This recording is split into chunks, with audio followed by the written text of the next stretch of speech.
ஒரு நிமிஷம் தள்ளி விட்டுறாங்க. இந்த வீடியோ மட்டும் பார்த்துட்டு வாங்க. நீதிமன்றங்கள், அரசு அலுவலகங்கள்ல சாமி படங்கள் வைக்கிறது, இது மாதிரி வைக்கிறது, இதுகளை எல்லாம் தூக்கணும். சீமான் அண்ணே, பொது இடத்துல என்ன போட்டா வைக்கணும், என்ன போட்டா வைக்க கூடாது அப்படின்னு சொல்றதுக்கெல்லாம் உங்களுக்கு உரிமையே கிடையாது.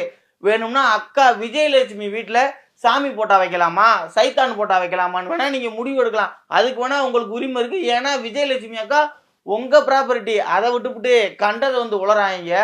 ஒருவேளை நீங்கள் முதல்வர் ஆனால் அதற்கு வாய்ப்புள்ளன்னு எனக்கும் தெரியும். உங்களை மாதிரி கற்பனையிலே நானும் சொல்றேன். நீங்க முதல்வர் ஆயிட்டீங்கன்னு வச்சுக்கோங்க, தெருவுக்கு பொது சாலையில 10 பெரியார் சிலை வச்சிருக்காங்களே, அதை பூரா புல்டோசரை வச்சு இடிச்சு புளுத்திடுவீங்களா நீங்க? அடுத்த பாட்டு தான் அட்டகாசம், அதையும் பார்த்துட்டு வாங்க.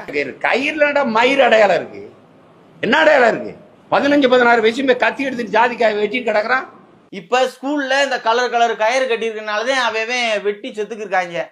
உனக்கே இது மட்டித்தனமா தெரியலையா? உனைய மாதிரி ஆளுக கிறிஸ்தவ மிஷினரிட்ட காசை வாங்கிட்டு இந்துக்களுக்குள்ள ஜாதிய வேற்றுமையை விதைக்கிறீங்க பாத்தீங்களா? அதனாலதான் அவன் வெட்டிக்கிட்டு சாகுறியான். அப்புறம் கன்னியாகுமரியில அக்கா ஒருத்தவங்களை நிப்பாட்டினீங்களே, ஜெனிபர்னு, அவங்க மீனவர் சமுதாயம். அவங்க புருஷன் கிறிஸ்தவ நாடாரு, 2 பேரும் லவ் மேரேஜ்.